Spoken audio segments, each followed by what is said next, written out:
अस्सलाम वालेकुम नाज़रीन। इनकम फ्रॉम बिज़नेस के सिलसिले की पहली वीडियो मैंने शेयर की सेक्शन 18 और मैंने एक्सप्लेन किया कि कौन कौन सी इनकम फ्रॉम बिज़नेस में आएंगी। और इसी सिलसिले की second video which is on about section 19 speculation business, और आज हम इसको डिस्कस करने जा रहे हैं। मेरे साथ स्टे कीजिएगा। अगर मेरे चैनल पर नए हैं तो चैनल को सब्सक्राइब कर लीजिए ताकि आपको आने वाली वीडियोस पर वक्त मिल सकें। और अगर आपको कोई क्वेश्चन कमेंट करना हो तो ज़रूर कीजिएगा, मैं इंशाल्लाह रिस्पॉन्ड करने की कोशिश करूँगा। और स्टार्ट करते हैं जी। Section 19 is about speculation business. अगर आप डिक्शनरी में देखेंगे तो स्पेकुलेशन सट्टेबाजी को कहते हैं, और उसमें डिफरेंट बिजनेसेस जैसे गैम्बलिंग, बेटिंग, कैसीनोज वगैरह हैं। वो तो चूँकि लीगल नहीं है तो उनको हम यहाँ डिस्कस नहीं करेंगे, बट यहाँ के स्टॉक मार्केट वगैरह में जो ट्रेडिंग होती है उसमें फ्यूचर ट्रेडिंग भी होती है, वो स्पेकुलेशन बिज़नेस में आएगी, तो आज हम डिस्कस करेंगे। ये सेक्शन 19 है और ये कहता है कि where a person carries on a speculation business, that business shall be treated as distinct and separate from any other business carried on by the person. अगर कोई शख्स स्पेकुलेशन बिजनेस कर रहा है तो वो बिज़नेस दूसरे तमाम बिजनेसेस जो वो कर रहा है उनसे डिफरेंटली ट्रीट किया जाएगा और ये मुख्तलिफ बिजनेस होगा। नंबर 1 तो ये कहते हैं this part shall apply separately to the speculation business and the other business of the person. ये पार्ट बाकी सारे बिजनेसेस से डिफरेंट बिजनेस है और ये स्पेकुलेशन बिजनेस उसके लिए अप्लाई होगा। और head under the head income from business for that year, और ये इनकम फ्रॉम बिजनेस में ट्रीट होगा। इसका ई कहते हैं जी any loss of the person arising from the speculation business sustained for a tax year computed in accordance with the part shall be dealt with under section 58। अगर speculation business में कोई लॉस हुआ है तो वो सेक्शन 58 के मुताबिक उसकी डीलिंग होगी, जो हम आगे चल के डिस्कस करेंगे। और सब सेक्शन 2 इसमें कहता है जी in this section speculation business means any business in which a contract for purchase and sale of any commodity including stocks and shares is periodically or ultimately settled otherwise than by the actual delivery or transfer of the commodity but does not include the business in which। और ये बहुत सारी चीज़ें फिर आगे दी गई हैं। इसमें डिफ़ाइन किया गया है कि स्पेकुलेशन बिज़नेस क्या होता है। ये एक ऐसा बिज़नेस है जिसमें सेल और परचेज़ कमोडिटीज़ की सेल और परचेज़ होती है और उसमें शेयर्स और स्टॉक्स शामिल हैं।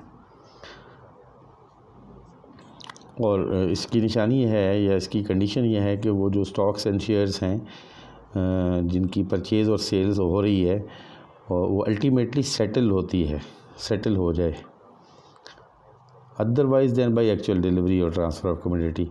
उसकी सेटलमेंट ऐसे हो जो कि एक्चुअल डिलीवरी या एक्चुअल ट्रांसफ़र के अलावा हो, यानी एक्चुअल ट्रांसफ़र और एक्चुअल डिलीवरी उसकी ना हो, उसको कहते हैं कि ये स्पेकुलेशन बिज़नेस है। फॉर एग्ज़ाम्पल आप बात करें अगर स्टॉक मार्केट में जो शेयर्स की सेल एंड परचेज़ हो रही है, ब्रोकर्स कर रहे होते हैं या इन्वेस्टर्स कर रहे होते हैं, तो उसमें वो शेयर्स को परचेज़ भी करते हैं, सेल भी करते हैं और उनके लिए ऑनलाइन सिस्टम्स अवेलेबल हैं, तो उसकी टैक्सेशन वगैरह जो है वो अंडर सेक्शन 19 होगी।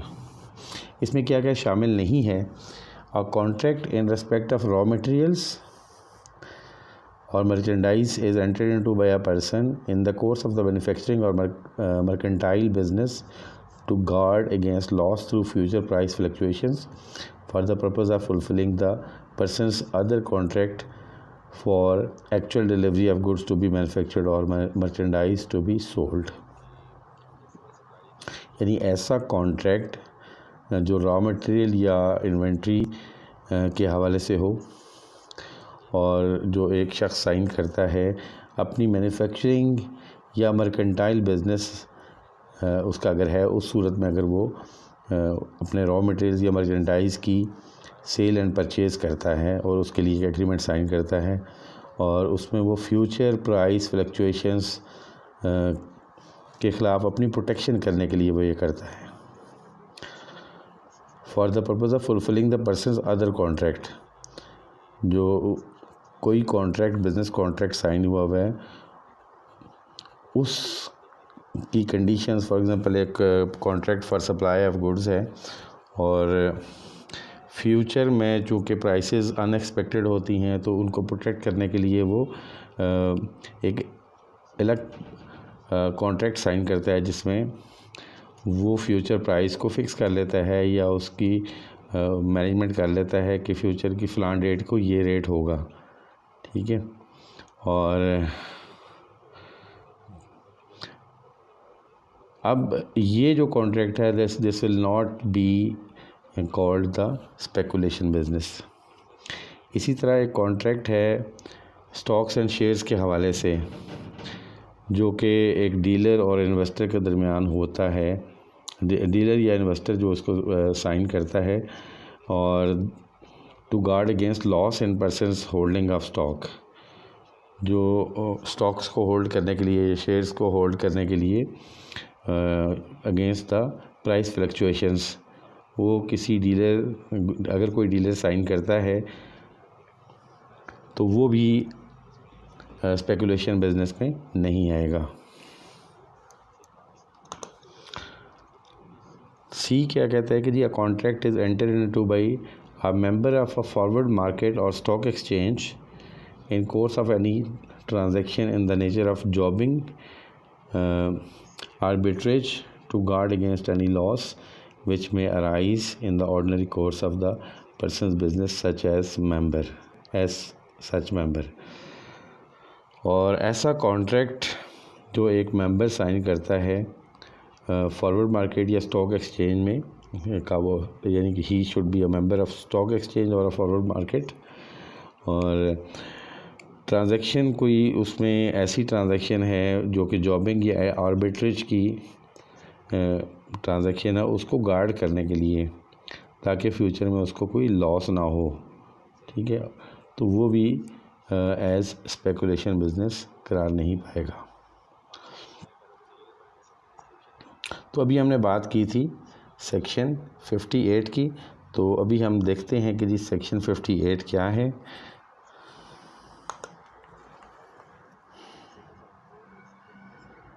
तो सेक्शन 58 है carry forward of speculation business losses, यानी कि अगर आपको अपने स्पेकुलेशन बिजनेस में लॉस हो गया है तो वो कि जिस साल में लॉस हुआ है वो कैरी फॉरवर्ड हो जाएगा। फर्स्ट ऑफ ऑल, तो अगर it can be set of against the income of person from any other speculation business, अगर उसका कोई और स्पेकुलेशन बिजनेस है तो उसके अगेंस्ट वो लॉस सेट ऑफ हो जाएगा उस साल का अगर है, ठीक है। और अगर वो लॉस सारा सेट ऑफ नहीं होता, सब सेक्शन 2 इसका कहता है कि अगर वो सारा लॉस एक साल में सेट ऑफ नहीं होता तो वो कैरी फॉरवर्ड हो जाएगा, और अगले साल में वो कैरी फॉरवर्ड हो जाएगा, और उसमें अगले साल की स्पेकुलेशन इनकम अगर कोई है तो उसके अगेंस्ट वो फिर एडजस्ट हो जाएगा, ठीक है। और लेकिन ये अगले साल भी अगर पूरा लॉस जो है वो एडजस्ट नहीं हो सका तो फिर वो उससे अगले साल में कैरी फॉरवर्ड हो जाएगा और इस तरह चलता रहेगा। लेकिन स्पेकुलेशन लॉस जो कैरी फॉरवर्ड करना है 6 सालों से ज़्यादा कैरी फॉरवर्ड नहीं हो सकता, यानी कि not more than 6 tax years immediately succeeding the tax year for which the loss was first computed. पहले साल जिस साल लॉस हुआ है उसके बाद अगले 6 टैक्स ईयर्स से ज़्यादा ये कैरी फॉरवर्ड नहीं हो सकता। और सब सेक्शन 3 इसका कहता है where a person has a loss carry forward under this section for more than 1 tax year the last of the earliest tax year shall be set off first.